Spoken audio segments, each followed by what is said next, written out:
દેશનો વિકાસ અનેક ક્ષેત્રોને ધ્યાનમાં રાખીને થઈ શકે છે, પરંતુ આદિવાસી વિસ્તારમાં સાચો વિકાસ કરવો હોય તો સિંચાઈ અતિ આવશ્યક આ વિસ્તારના ખેડૂતો માટે જરૂરી છે.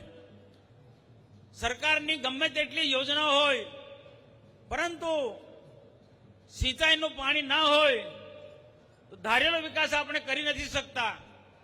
આજે રાજ્ય સરકારના પ્રયાસોથી આપણા ગણપતભાઈ વસાવા જ્યારે આદિજાતિ કલ્યાણ મંત્રી હતા, વન મંત્રી હતા, એ વખતે આ ઉમરપાડા તાલુકો અને નર્મદા જિલ્લાના ડેડિયાપાડા તાલુકાને સિંચાઈનું પાણી મળે એના માટે ઉકાઈનું પાણી ઉદ્વહન કરીને આ સિંચાઈથી વંચિત છે એવા આદિવાસી વિસ્તારને સિંચાઈનું પૂરું પાડવા માટે એમને આ યોજના અમલમાં મૂકી.